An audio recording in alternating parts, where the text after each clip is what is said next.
Hi, this is David again. I wanted to do a video a little bit on my education and life experience. You've seen on my other tapes, if you're interested, go look,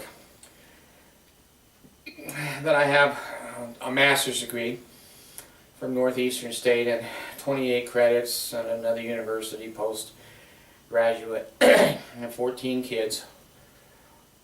And I'm 64 years old. And I'd kind of like to use my education in human services, my education in anatomy and all the other classes that I've taken, and commingle it with my own personal experience. I'm not a doctor, I'm not a licensed psychologist. I've done a lot of counseling with young people and some adults, and I don't hold myself out as some kind of a sexual expert. But I do hold myself out as a sexual expert in psychological trauma and psychological self-esteem related to sexuality. That I know a lot about. There's other sections of sexuality I don't. And I just wanted to try to put people as much at ease as I can. It's taken me in the Mormon cult from 50 years of feeling embarrassment about my body and talking about sexual things. It's been a nightmare living in the Mormon church with their sexual repression. But let's leave that on other videos, and let me go forward on this one here. My beginning where I'd like to talk on sexuality is at a young age. There are many 3, 4, 5, 6-year-olds that discover their bodies. That's normal. I do have a minor in child development and family relationships, so I have some background. Many times it's the little boys because they get erections and their genitalia stick out of their body, and the girls is kind of hidden, so they don't experiment or learn quite as quickly that they're a sexual being. And again, around 5 years old, you'll get a lot of little boys and girls playing together, and they'll want to play doctor as an excuse to look. They're very curious because now they realize at 5, 6 years old there's a difference between males and females, and they're not quite sure why they don't have the other organ. And many times the boys will tease the girls and say, "Oh, look, your penis fell off," and that doesn't start girls off on a real positive self-esteem journey on how they feel about their bodies. Then you get into the ages of 7, 8, 9. They basically then begin to pick up that dad and mom do something strange, and they hear noises sometimes in the bedroom, and it's usually dad that yells, "Quit knocking on the door." They become aware that something in the world is going on that they're not privy to. And they, of course, will have curiosity. They'll peek through the curtains or look through the window or under the door. Those are all normal things for a child. They're now taking a bath by themselves at those ages, up to 5 years old. There's many times that parents will bathe with the children, and in our society that's totally acceptable. And even with babies, showering with a 3 or 4 month old, mom can hand the baby in and you can put it under the shower, and you know, it's a 30-second job. As they start to get right up around 10, 11, the boys now are really starting to feel some sexuality. You'll have boys at those ages masturbating, touching their penis, feeling it. My understanding, and again, I'm not the sexual expert, I'm just a sexual expert on psychological impact, that most of the time at those ages the little boys won't ejaculate, but they'll certainly rub their penises. And you will get some girls, not a lot, but you'll get some girls that will, you know, rub up and down on a swing or a pole or something, and and they're coming into a beginning sexuality too. Now, where you really start to get into the sexuality, and nowadays it's much younger than it used to be. I know some older women and other people, women, that don't start their period when they were young until they were 16. I have a 10-year-old that started her period, and there's many other parents that are seeing early development of these 10-year-olds and 11-year-old boys and girls. You'll get right at about 10, 6th grade, 6.5 grade, the girls will start budding, their little breasts will start to stick out a little bit, and mom or grandma will go and say, hey, you know, you need to get a training bra. Girls don't let their breast hang out. And you'll see, you know, those girls starting to develop. And you will see some of those 5th and 6th grade girls having their periods. Now, a lot of people don't understand, and there's a lot of misnomers, because in our society we're hung up. We are hung up on sex. And we don't talk about it, we don't think about it, we don't talk to our kids about it, and if you want to know something, you go on a porn site. I prefer to talk to my kids, boys and girls, that this is the way life is, and I can't change it, and you can't either. So a lot of those girls will start to menstruate right there at about 10 or 11. And you have the mom pretty much taking the main control of trying to give the daughter some information. Mom may be 50 years, or well, she wouldn't be that old. She might be 40 or 30 years behind the times. And mom has her own way of handling her period, and basically she's going to have that information, and the child doesn't have a lot of choices. And she kind of follows mom. And of course, in most families, now not in mine, and I'm sure there's many others that don't have this, this stigma, my girls don't think anything of having a period, and they don't think anything of walking up to me and say, Dad, I'm a little moody, I'm in my period, do I have to do that? I go, well, it's not a good excuse, but it's part of an excuse. So, depends on the relationship you develop with your children. Is sex a naughty and a dirty thing, or is sex something that is natural? Everybody has a penis or a vagina. Some people have one and the other together. Look that up in your medical books. I prefer to have the kids be open and me to be open. And you have opportunities to teach these kinds of things at key moments. The kids do watch TV. They're very savvy on their iPods and computers, and they know pretty much what's going on in the world, but they don't dare ask anybody. When someone says, oh, she's a lesbian, your girls and most girls are not going to say, gee, Dad, what's a lesbian? And I just say it's two girls that like to have sex with each other. That's the end of the comment, and my girls can evaluate that the way they want. And homosexuality and bestiality, you may not get those kinds of weird questions from young people.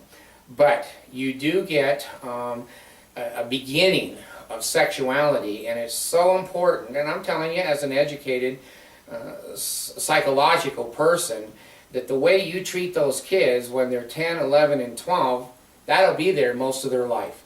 And if you think sex is dirty or nasty, or you're constantly joking, now of course you can joke now and then, but the sexual relationship, information exchange between you and your children, and the teaching of sex, I think is a very important part of parenthood. I may be a minority, I don't know. But if you're comfortable with your body, and most Americans aren't, most women are embarrassed, and most men are basically embarrassed about being naked or having sex or whatever, or feel guilty, or someone's watching, or there's a lot of hang-ups in the American culture about sexuality. Don't pass it on to our children. Get our own heads squared away and straight. Who am I? What do I like? What is my sexual background? And how do I want my children to feel about their bodies and themselves, and relationships that they enter into that are going to be sexual the rest of their lives? So it's a key pivotal point in a child's life as they start to develop. Now, then you have the little things that come up, and again, in our family, we're just very open. We're just very open. My mother was open, even back when I was born years ago.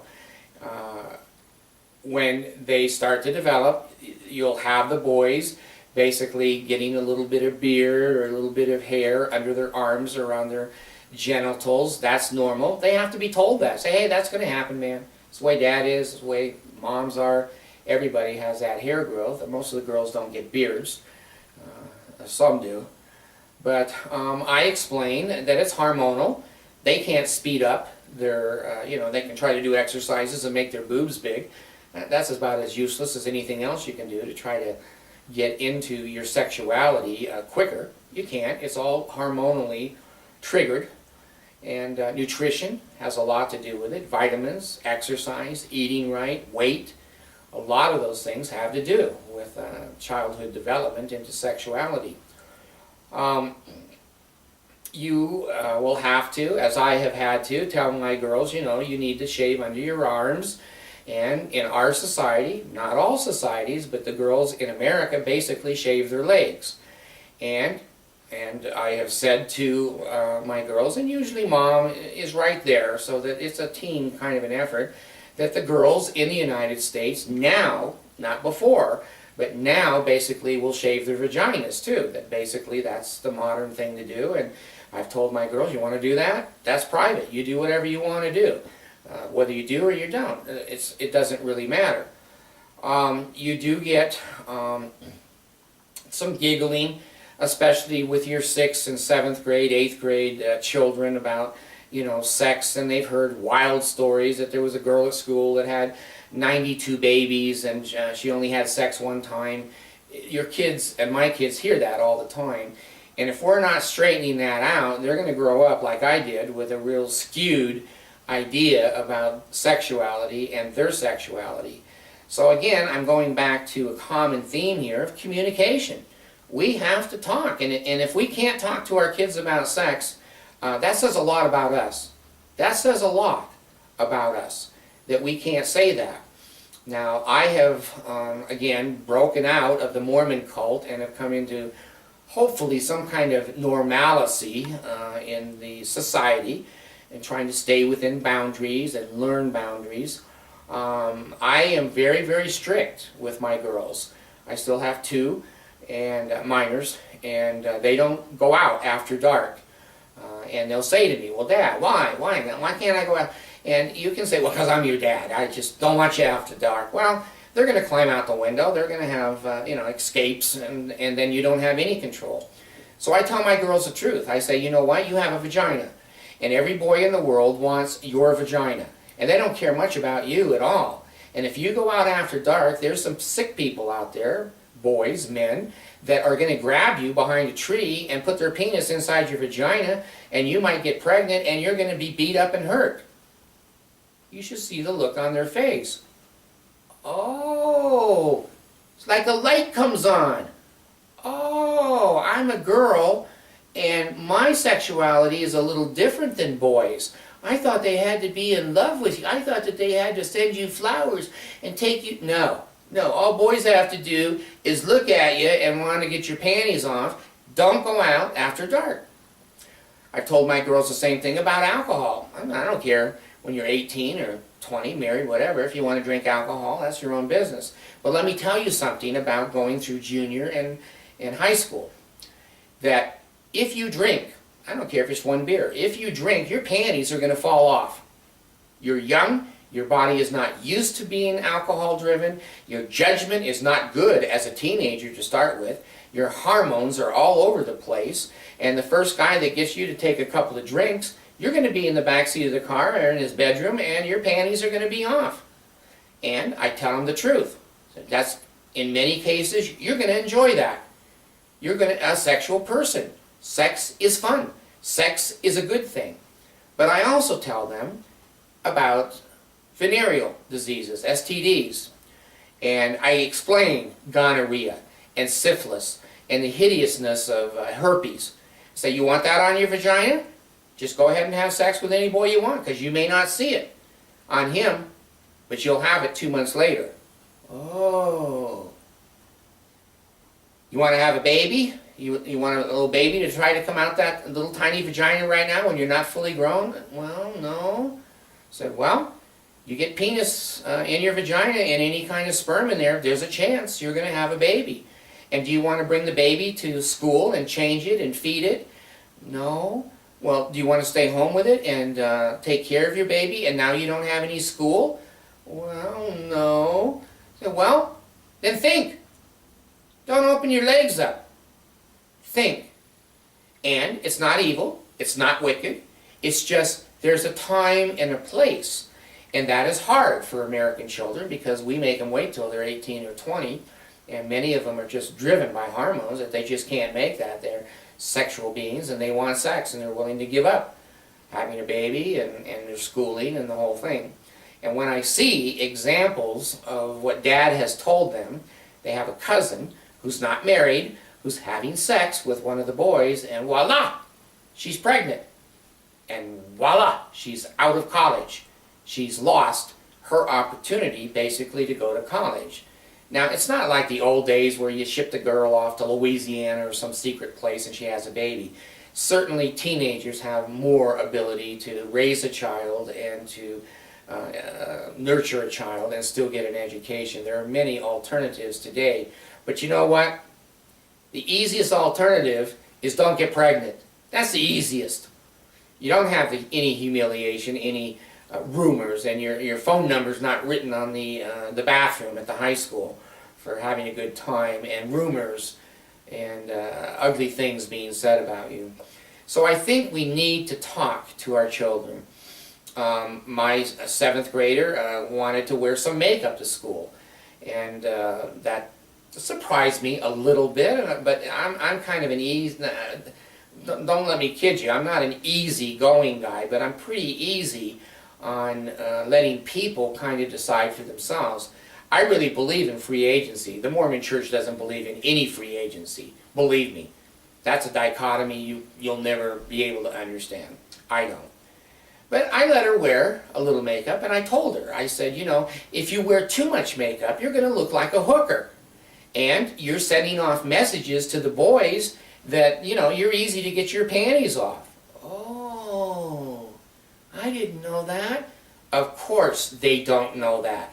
If you and I as parents don't sit down with these kids and say, there's a reason you don't go out after dark. There's a reason you don't wear too much makeup. There's a reason you can be popular and wear popular clothes, but if your boobs are hanging up and your dress is up to your ass, you're sending out a message to boys.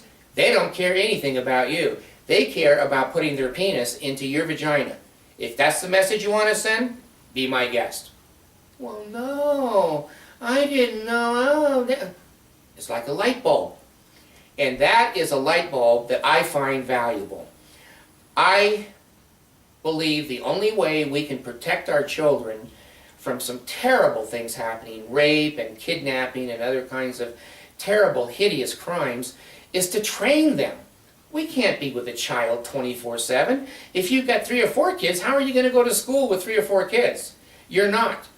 And there will be bullies there. There will be people drinking there. There will be people offering drugs there. There will be people there that your daughters and sons are attracted to and they'd like to have sex with. I train my kids that there are some evil people in the world. And if they are there in the wrong place at the wrong time, it could happen to them. There's nothing I can do to stop it.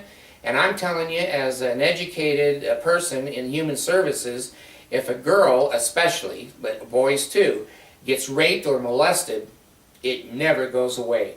They go to the grave with those feelings and that sadness and their childhood robbed and sexual malfunction and misfunction in a relationship. So I think it's important to tell our kids all the time, I'm a sexual being, your mom's a sexual being, you're born because, you know, I put the penis over there in your mother and the sperm went in, made the egg, and you came out. Oh, And then as you get older, kids say, oh, you're old, you're not interested in sex. I said, hey, wait a minute. People are sexual right to the ends of their lives. And I tell my kids, you know, the boys are more sexual at 17, the girls are more sexual at 30. That's the peak of their sexuality. And when moms have babies, maybe they don't want to have sex, and I tell my girls, you know, how pregnancy works and the responsibility they're going to have. In some ways, I think boys are a little bit easier. They don't need quite as much information, but I don't want to downplay that they have no need for no information. But the girls have to realize how complex their feelings are, mixed with their hormones, mixed with their period, and mixed with being female, and being mixed in a world full of penises that just want nothing but to go in their vaginas. That's life. I didn't invent it. I can't stop it. I'm just telling the truth. That's life. Everyone is sexual. And when your kids hear about, you know, the drugs and oh my gosh, nowadays the girls sometimes will wear bracelets, colored bracelets on their wrist. And in some school districts, that's crude and rude. It means that they'll do oral sex, or that they'll accept oral sex, and it gives sexual signs of where they are in their sexual development and what they're interested in. So you can hide your head in the sand, and you can have your, you know, 15-year-old come home pregnant from a party drunk. When I was in 7th grade, Nordhoff High School, Ojai, California, Susie, gosh, what's her name? She was in 9th grade, and we had a teacher who was the head of the debate team. So he took Susie and other kids around to debate at other school. Well, evidently, he wasn't all talk. He was part penis. And Susie got pregnant, and he divorced his wife. She had to drop out of school, and she married him, and the marriage, to my knowledge, has stayed together all of these years, and they've had a couple of kids. But my kids know you can be a teacher, a bus driver, a janitor, and it can be a father, a grandfather, a brother, a friend, a neighbor, your girlfriend's boyfriend. I've told my girls and told them, no one is to touch them in any private areas except a doctor. And then when a doctor does, there's usually a nurse in the room, and they're looking for medical diagnosis. And my girls know that. And so when I send them out babysitting, I've warned them. I said, you know, you babysit, and the guy comes home drunk at 2 o'clock in the morning and drives you home, he's going to have his hands between your legs. Don't let that happen. Don't let that happen. You may be on some kind of a retreat or camp out or overnight situation with the school, and before you know it, you know, there's 4 boys in the tent, and all the girls think that's really funny, and they want to put a penis in you too. Remember Dad's words. You want that baby? You want those diseases? You want to lose control of your life? I can't stop it. I can't be in every tent. I can't be with every teacher in every classroom or every church class that they go to, or skating, ice skating. I mean, these kids are gone these days all the time. And they certainly have access to the internet. You don't know if they're on it, and I don't know if they're on it. They can go to the library and get on the internet. They can go over to their friend's house. You can put all the parental controls on that you want. But I don't think controls is the key. I think education is the key. When we tell our children the damn truth, and then we let them digest that and think about it, then they come to the conclusion. They come to the conclusion. My little gal came home yesterday and said, gee, Dad, you know, she's in 7th grade, a couple of the 8th graders, and they have a couple of 9th grade friends, and I'm kind of in their group. Before she ever went to 7th grade, David the prophet said that. I said, you know, you don't look like or act like a 7th grader. You're going to become attracted to the older boys and them to you. And you better be careful, because they know a little bit more about life than you do, and you can get yourself in trouble. Every child wants to be popular. Every girl wants to be the head cheerleader. Every boy wants to be the football player. When they can't do that, if someone likes them because of sex, then, well, that's better than nothing. And I told her when I dropped her off to school today, I said, now behave. I don't mind you being with 8th and 9th graders, but you'll lose your freedom the moment I see anything that goes on. She said, I know, Dad. That's all you can do. Educate, train, warn. Don't be, and this is just, again, me, if you're punitive, if you get pregnant, we will never take care of that baby, and you'll be in an orphanage. If that's the kind of parent you are, you're probably going to end up with pregnant kids. If you're punitive, you're harsh, you don't tell the truth, maybe you got a little history and background you're ashamed of, and you're going to try real hard to make sure your child doesn't act that way, and you overreact, you're going to do a disservice to the child. One of the things we know in psychology is that when a child is molested, how the close parents and the close associates of that child respond to that molestation stays with that child the rest of their life. So if you have a child that's molested, and you can sit down calmly and say, well, honey, what happened, and why did this and that, and we still love you, and everything is going to be okay, don't worry. They won't forget it, but the impact of that terrible experience will be diminished.